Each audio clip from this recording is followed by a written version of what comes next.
Uh, Okay. Good afternoon, Aristo. Good morning, Ron. Is Are there you? It's anything good. in particular you'd like to talk about this morning? You had sent me an email, I believe, the other day, and you mentioned you would like to talk about Project Zeus. Okay, yeah, what's going on in Greece, in other words? Yes, I was of minds, but I think it might lead into a conversation. I guess we'll see.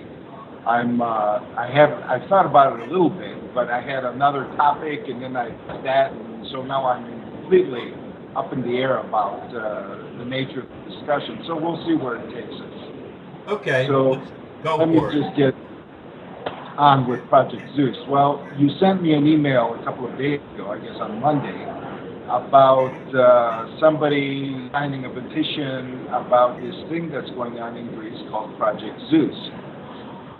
Project Zeus, which is a pretentious name, something that Greeks themselves would never, any Greek in their right mind wouldn't name this thing like that. It's a travesty of the heritage. But in any case, what it is basically is that there have been problems with immigrants, as in the United States and other countries, but here the problems were very acute because the line of immigration from the Middle East in particular moved from, they go to Turkey first and then they go to Greece. Greece, they go to the rest of Europe. Now, the rest of Europe has blocked access, has said, no, you are going to accept all of the immigrants, but they're not going to go to Europe. They're just going to flood your little country. So immigrants have been coming and filling this place, but the legal ones were not a problem. The legalization process is easy and such. But in any case, it's not like they've been taking jobs. They've been doing the jobs that nobody else wants to do for the most part.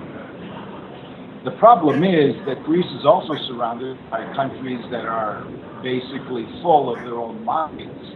And these mafias come in, and you have Russian mafias and stuff like that. All of these are under the pay of the globalists, actually, and they're the ones that are creating the problems. The drug thing, and just like in the United States, we know who controls that. But mainly, Greece doesn't have the gun laws that America has, where everybody has a concealed carry or has the right to carry a gun, license and all that. Basically, you do, but if somebody comes to rob you and you shoot them on your property, you're the one who is accused of murder. You will go to jail as a murderer, first degree. So, and this is how it is in most of Europe. Basically, you have no right to defend yourself. If you wound the That's assailant... insane, by the way, from my perspective. Well, it's insane, but I remember everybody's perspective, and people still wound the assailants, but that's the way these people have set up the laws. And the point is that anytime you do hurt the person, everybody rises up and says, oh, the poor perpetrator, the barbarian hurt them. These lazy scumbag Greeks are not only, they won't work and they're eating up European money and this, and they're not contributing, they're killing off poor immigrants as well. The immigrants are not immigrants. They're basically, mafia. The thing is, however, and I've met a few of these people running with their packs of drugs by my house in my grandmother's village, and they were wearing American military fatigues. Anyways, so the whole thing is basically that the immigrants themselves end up also being scapegoats because people are ignorant. They see one dark person, and then you have these right-wing parties, which I believe are also funded by certain, establishment people. And this has come because now they're aligned with the main establishment politics. So in any case, there was a whole thing in the media last year about the jails being too crowded, and because it's a barbaric, how we're sticking all these people in the jails, and these are 20 people in a jail cell and all of this. So we need more jails, but we don't have money to build them. So what we're going to do to solve the immigrant problem in Athens especially, which is really a mafia problem, so nobody has guns, but the mafia have AK-47s. I mean, they have semi-automatics, and they barge into houses, and they machine gun families, and rob the houses and all of this. It's a terror thing.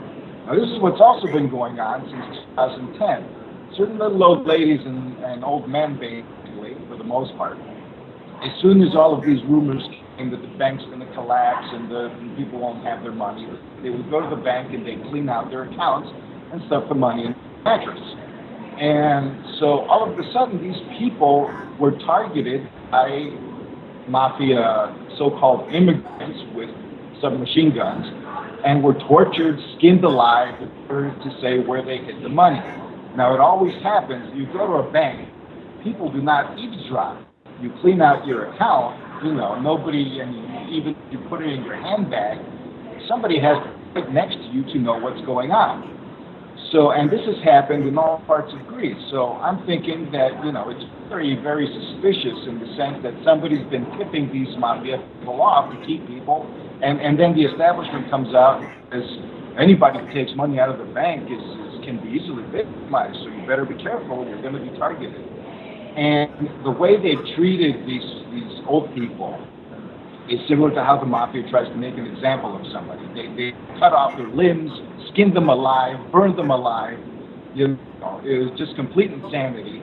And then the media comes out every day. These, immigrants with semi-automatics are scouring the countryside and shooting families up everywhere. So people were completely freaked out. But you can't shoot them or you're going to go to jail for murder. So anyways, then the government comes up and says, we have a solution. We're going to build constant detention centers.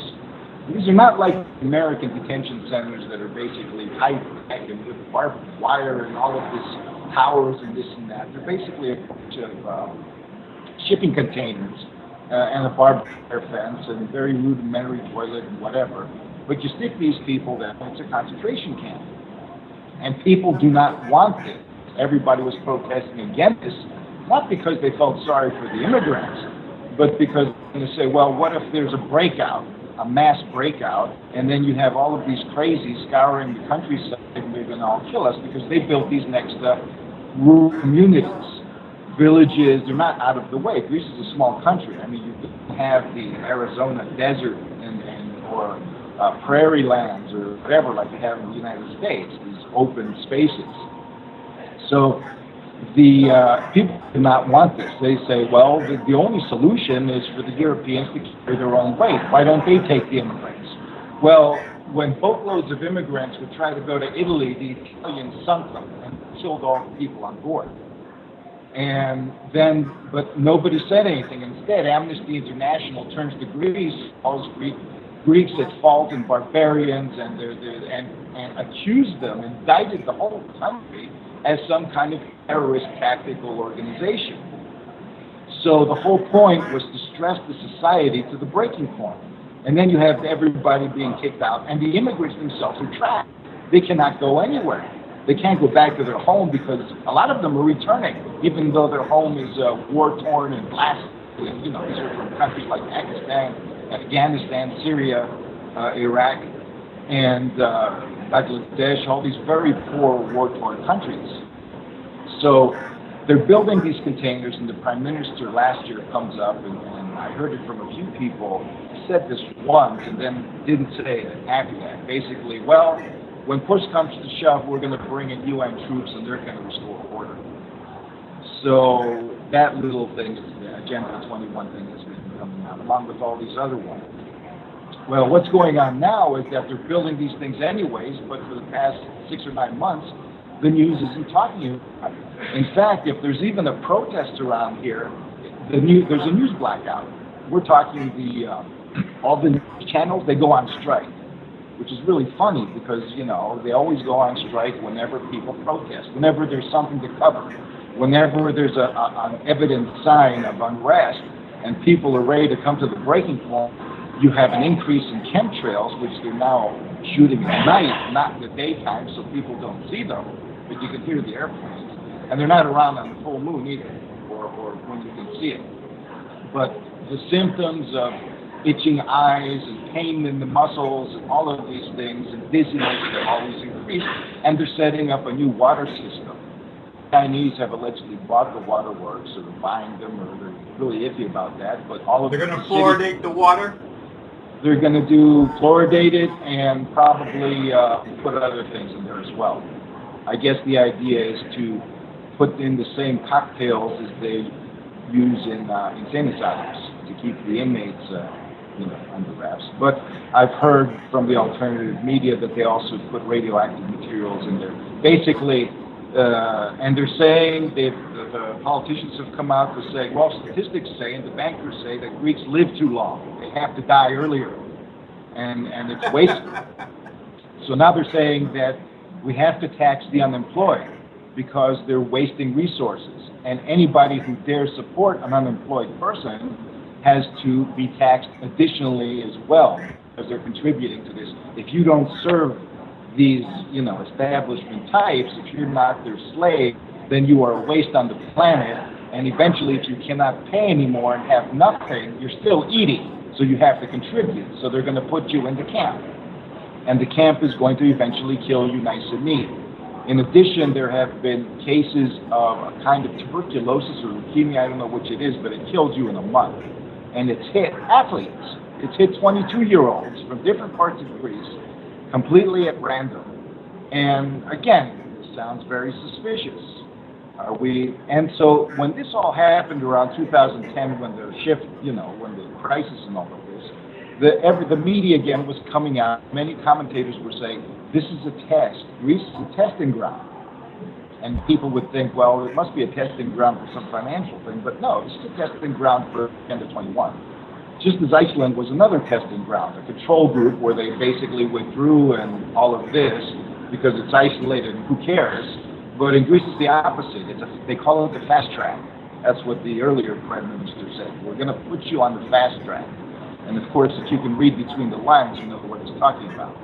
So now this Christmas, they're going to alter the Constitution so that, because the current Constitution says if somebody doesn't pay tax or whatever, you can't confiscate their property. You can indict them and throw them in jail or whatever, but their property cannot be taken from them. Well, they're going to change this, and they said they're going for mass confiscations of property, mass auctionings.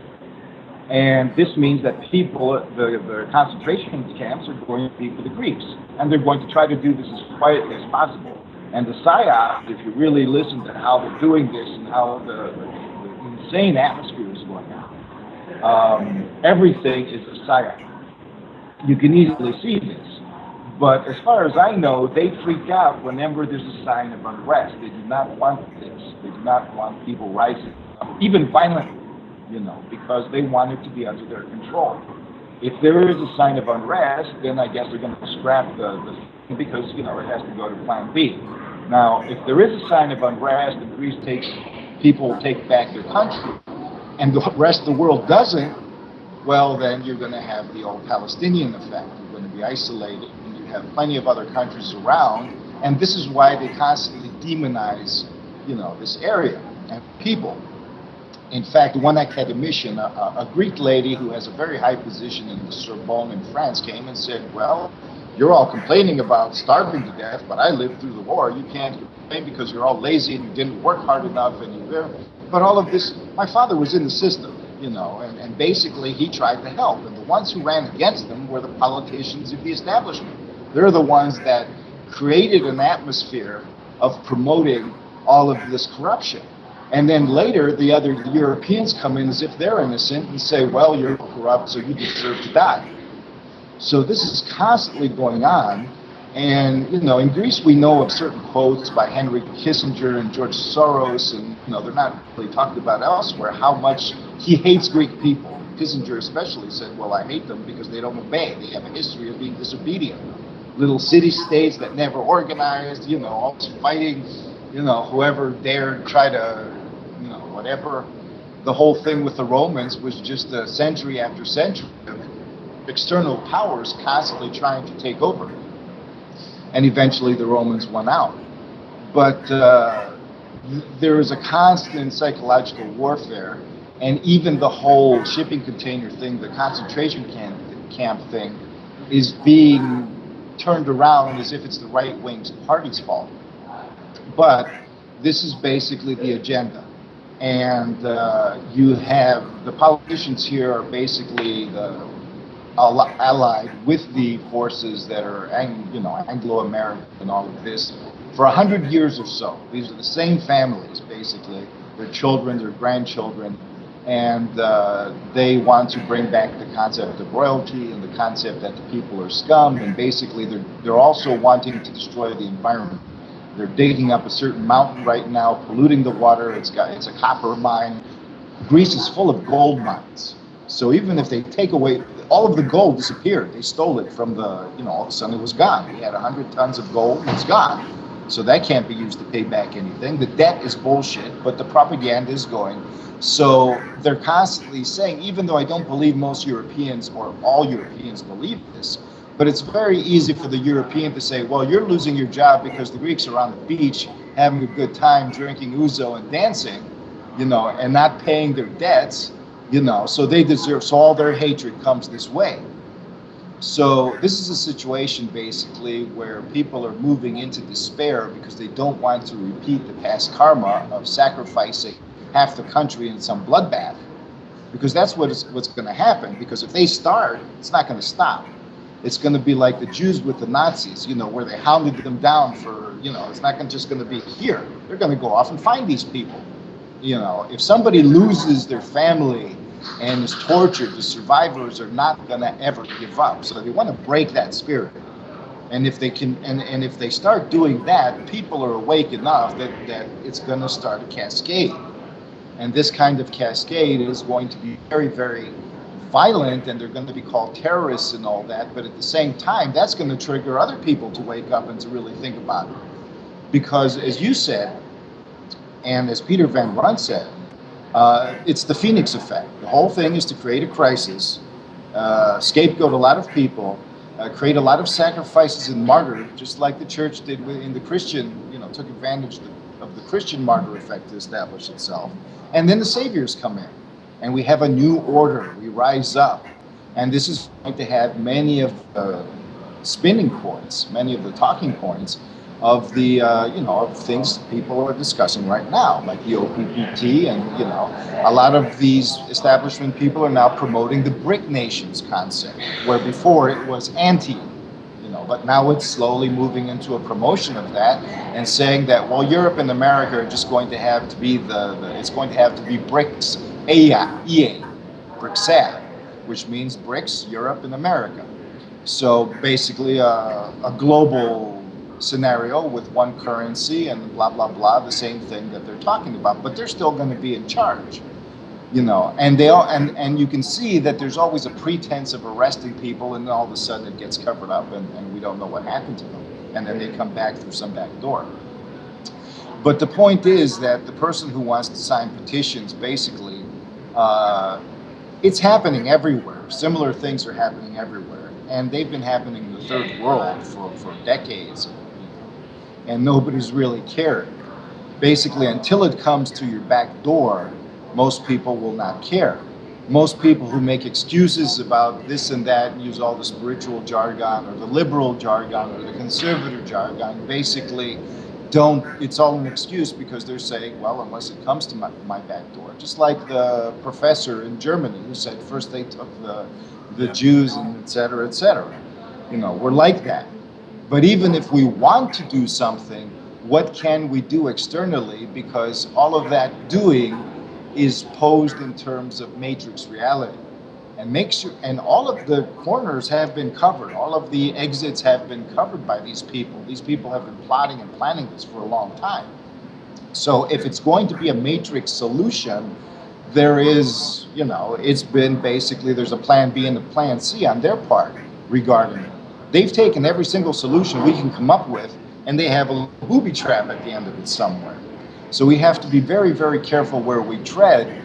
But in my opinion, if we're going to use solutions, because you cannot avoid matrix solutions completely. In fact, they are the crux of how to do things, the external reality and all of that. But you cannot be exclusively dependent on them. You have to move into a solution frame that the establishment does not consider viable or cannot access for whatever reason. Basically, and because the establishment won't consider it viable, they'll demonize it, they'll trivialize it, they'll tell you that it's bullshit or that you're crazy to even think that way, they won't even threaten you with it. They'll just laugh. And then all of the rest of humanity laughs with them, or the majority at least of sleeping people. So when you think about true esoteric solutions, for example, that is an example of that, because it is an augmentation to the solutions, the obvious matrix aspect that can take the matrix and bring it outside of its box, because the matrix itself is not the problem. A matrix is simply a container of reality, a reference frame. It's our social reference frame, but it's been engineered.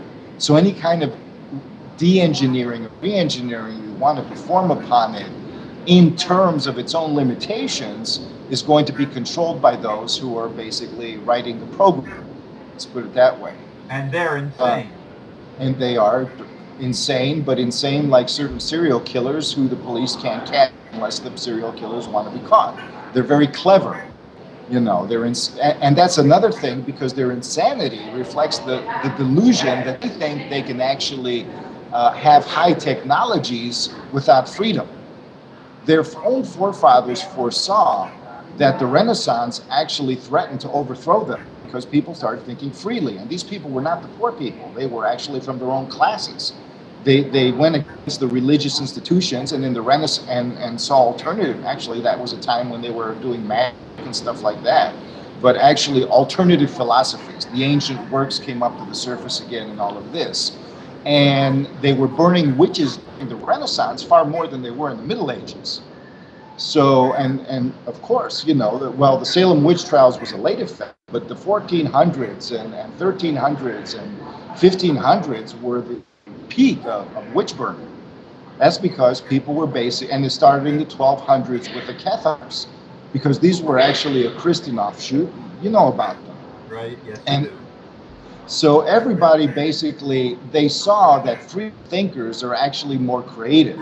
And whereas the church was against technology based on occult symbolism and all of this, or science, scientists and occultists were basically one and the same. King James in England in the 1600s turned this around because he saw that Leonardo da Vinci, for example, invented a lot of weaponry. They took Chinese gunpowder and really took it to new heights. And they said, wow, we can actually take this art of war to the next level because of these inventions. So they created the British Academy of Sciences and all of this stuff in order to actually fund this. And they saw how technology could help them. But in order to do that, they had to allow for free thinking and a certain level of prosperity. They had to allow for industry. And they couldn't do it with slave labor. Well, these people are realizing that at this point, now it's gone too far, where people independently are coming up with new technologies. They're coming up with free energy. They're coming up with solutions in the medical field. And they cannot, and it's going to get out of their control. They're going to start a quiet revolution if they just allow this to go, and they're just going to be obsolete. So whether they have the technology or not, they got to take over. But if they do, everything's going to come to a halt. This is where it stops. Their Nazi experimentation, they keep promoting that, most of our great inventions came from Nazi-type experimentation. Medicine has gone so far ahead because of all the torturing people and all of this. And that's just crap they like to tell themselves. Most of their technology came from Nikola Tesla and the quantum mechanics people, who basically, while everybody else was telling all we have to do in science is cross the T's and dot the I's, the quantum mechanics people were philosophers. They were free thinkers. They went outside the box. They read existential, all these, other philosophies and stuff. But later, after that, science bogged down again and became institutionalized. There isn't going to be another scientific, and it may be 30 years in the future. They may have technologies that we don't know about, but they don't have what they need to sustain a viable society with only 0.1% of the population, and keep it high tech and all of that. All of that requires not only maintenance, but constant progress. And we haven't reached to the point of technological stabilization yet. They don't care, and they're going to screw themselves because they want robots to take care of them and all this and that, so they can play their war games with each other and fill the planet with monstrous mutations and do their, whatever. Because every generation of psychopath is worse than the previous one in breeding and all that. So when people consider all of their, I understand people don't want to go out and become violent and go crazy and this and that and the other. But they have to become comfortable, like we said in the last time, to bring the comfort zone out of making excuses for themselves. And I don't mean risking their lives. I mean the ideological excuses we make for ourselves, how easily we latch on to any savior without really looking. Being suspicious is not being paranoid, and being cautious is not being paranoid. It's basically being aware. The word beware is not about paranoia, it's about being aware, paying attention. And that requires moving beyond your comfort zone. It requires the responsibility of creating a comfort zone where they're attacking you, basically. So their attacks can eventually, not easily, but eventually, you can adapt to them in the sense that you build an immunity to that kind of thing. And I'm talking about psychological warfare. But in movements like financial restitution and all of that, a minority cannot really do it. It requires basically something that you notice occasionally goes on in the U.S. and other places where the functionaries of the establishment become whistleblowers. They basically turn against the system because they really think about, thinking. And this requires a wakefulness because eventually this crisis, they're going to try to bring about a crisis that's going to negate any hope. That's the whole idea. Except one point of hope that's going to sound very, very reasonable. Otherwise, it's not like, we know the Antichrist, like the Bible says, and he's going to come to help us, but we know his number and we know his name and we know this and that. We're not going to trust him.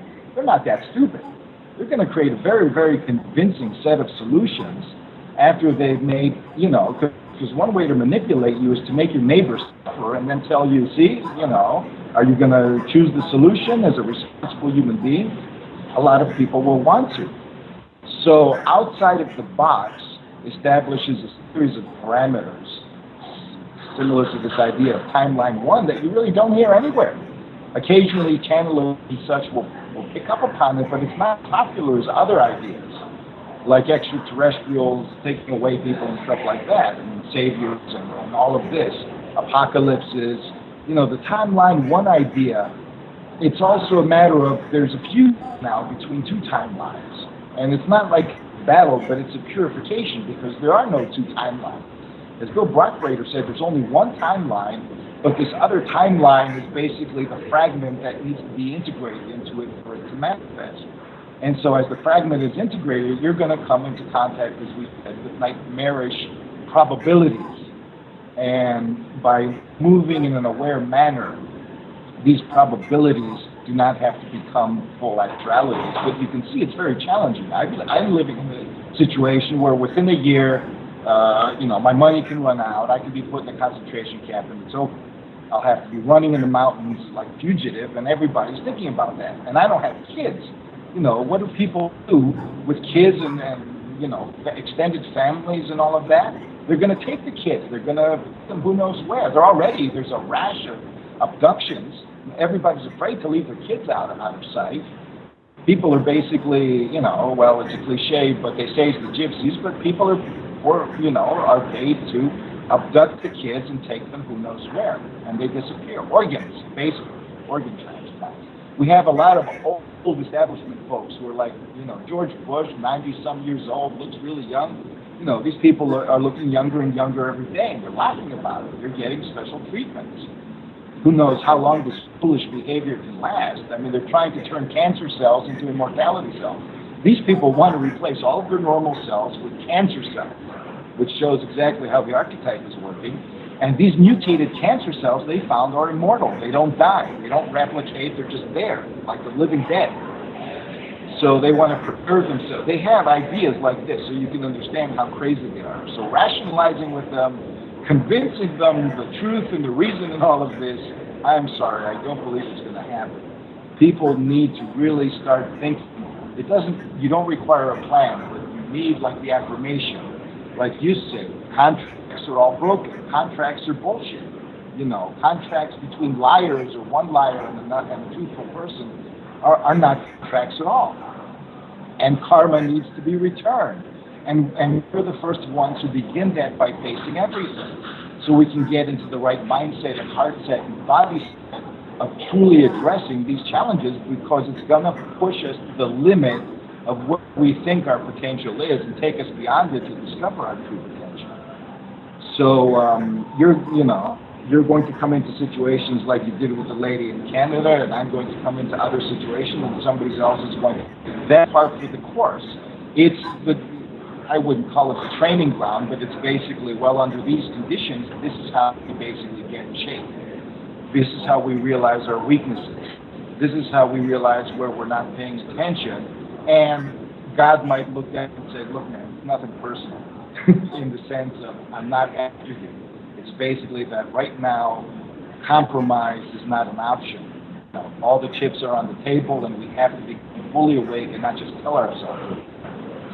So this talk basically went into a slightly different direction than I intended it. I'll probably move back into more metaphysical advisory type of thing next week, depending on what comes up. But, I also see that you're focused on the more secular aspects now, so I think this is aligned as well. Well, I do thank you. I don't know how much we're going to cut off at the beginning, a couple minutes anyway, I think. How many? Did we go into 40 minutes? We've gone over 30 minutes. Let's see, it's 6:08. Yeah, we've gotten about 3 minutes past about 33 minutes, but I'm going to cut a couple minutes off. So. Okay. Anyway, Aristo, I do thank you. You educated me on what's going on in Greece because I was clueless. I didn't see that as the trouble spot it obviously is. I was not aware, personally, I was not aware that was one of the hot points in the world. There are many, many hot points. I know. There really aren't no cool points. The whole thing is heating up. Exactly. Okay. And we're living day to day. Yes. And I have some good things to share in my next video, which will be Friday. I have some insights that I got on the early hours, the first hour of my day on Monday. I had a breakthrough that was amazing, and I'm going to be talking about that tonight here at the Mary Horgan Center, and I'll be talking about it in the video for Friday. I'm definitely looking forward to it, and I hope that the next time, our next conversation will be far more uplifting than this one apparently was. Okay, and your image never did clear up. Okay, you can put a still if you like, if you have. Well, we'll see I'll do what I have to do. All right, Aristo, you have a wonderful day. So you too, Ron. Namaste. Namaste.